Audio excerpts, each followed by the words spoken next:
Hi guys, I am absolutely thrilled today to be bringing you one of the best value lenses that I have ever seen, and that is not hyperbole. Take a look at this. This is a 24mm G Master lens, which is $1,599 right now, side by side with the Meike 24mm f1.4. Would you just look at that? The images are virtually identical. In fact, the Meike is actually a sharper lens in the center and in the corners than the 24mm G Master from Sony. It also has better chromatic aberration, and it costs about a third of the price. We need to talk about it.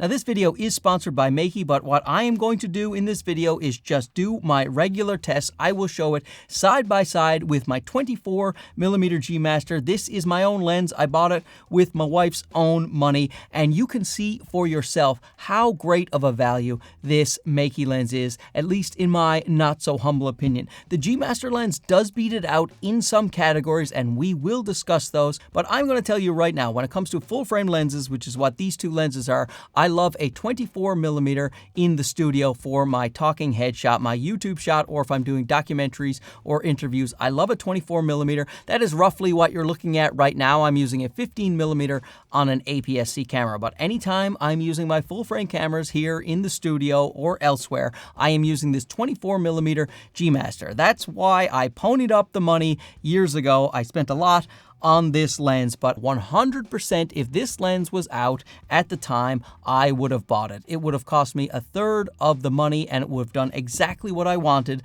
this 24 to do. But first, let's talk about the build quality, and this Meike 24mm 1.4 mix lens is the best Meike lens I have seen in terms of build quality. It is still a very hard plastic with plastic turning rings. The focus ring is very smooth. I think it's stamped quite well, but it is a solid plastic. Then you have a plastic aperture ring that has nice, satisfying clicks. You cannot declick this ring, however, which is too bad. I would hope that Meike would one day put in a declick button so that you can do your smooth aperture transitions if you want in video. It does have an autofocus to manual focus switch and a programmable focus hold button. As a 72mm filter thread and a petal lens hood, which is not the highest quality petal lens hood. I do like the design. It's a little bit jazzy. However, I would prefer if the petal lens hood was a little more rigid. We have a generous red weather sealing gasket here on the back and a USB-C port for updating. Now, the G Master definitely beats it out in terms of its build quality. It has nice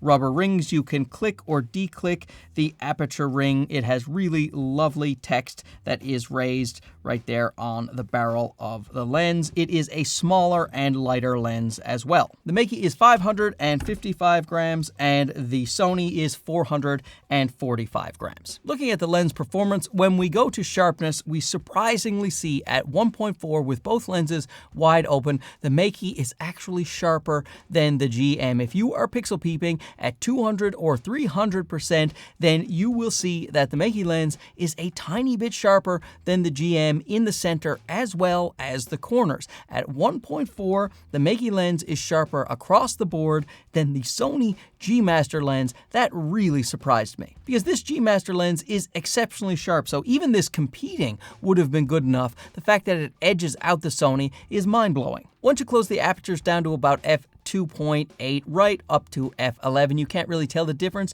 between either of these two lenses. Razor sharp right across the frame from the center to the corners. Another place the Meike beats this 24mm G Master is when it comes to chromatic aberration. The 24 G Master does have chromatic aberration, whether you're looking at it laterally or you're looking at longitudinal chromatic aberration. That's the areas in the foreground and the background that are out of focus. Once again, you see a fair amount on the G Master lens, whereas the Meike lens, it does have some of the longitudinal chromatic aberration, but it is much less than the Sony. With autofocus, you hear me say this a lot in videos, videos, but if you are trying to shoot high burst rates, if you have an A9 III, you want to shoot 120 frames per second, you must go with a native Sony lens. Sony caps all third-party manufacturers at 15 frames per second. Plus, the Sony native lenses do a lot better when it comes to tracking moving subjects at high burst rates. So if you want to shoot basketball players moving around or birds in flight,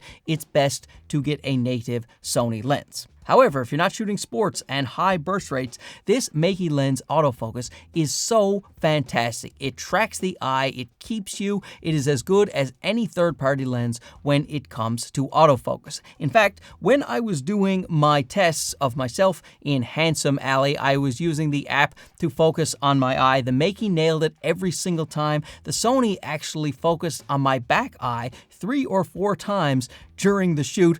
It surprised me, it annoyed me, because I had to redo my shots. The focus motors in the Meike lens are also extremely quiet. I don't hear them at all, even with my ear right up to the barrel of the lens. It uses STM motors, but they are lightning quick and they are very silent. When it comes to focus breathing, you do see a moderate amount of focus breathing on the Meike lens if you are doing focus pulls from very close to very far away. A 24mm lens, you're often not doing that, so focus breathing won't be an issue for many people. Let's say you're doing this type of shot and you're moving around a little bit, focus breathing is going to be a non-issue. But if you are going to do dramatic focus pulls, you are going to see some of that focus breathing, or if you plan to focus stack, let's say your landscape picture, then you will have to deal with a little focus breathing. The Sony does have a lot of focus breathing unless you are using focus breathing compensation. So if you have a relatively new Sony camera and you're shooting in video, the focus breathing compensation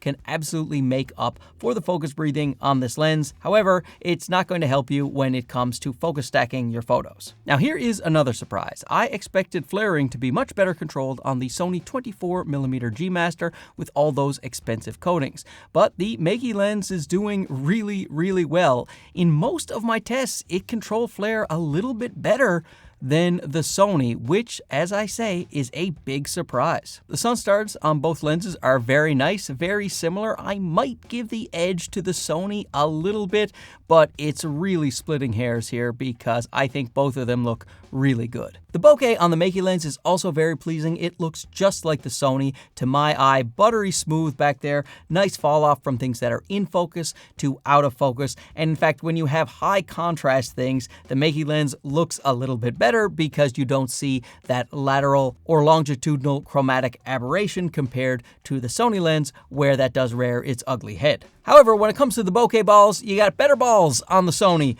than the Meike lens. The Meike is pretty good. They're fairly round, but there is a little bit of mess on the inside, some onion ringing. So when you're pixel peeping and you have a lot of fairy lights in the background, then the Sony's going to look a bit better than the Meike lens, but it's still pretty good. The Sony does have a closer minimum focus distance at 0.24 meters, whereas the Meike has 0.28 meters. So if you want to do a lot of close-up photography, the Sony will be a bit better for you in that regard. You do see a tiny bit of barrel distortion on the Meike 24. Personally, I haven't seen the need to correct that in post. I think the images look just fine. You do see a bit of vignetting down at f1.4, as you might expect, but it is almost all gone by f2, and at f2.8 it is completely gone. So that is also easy to correct in post.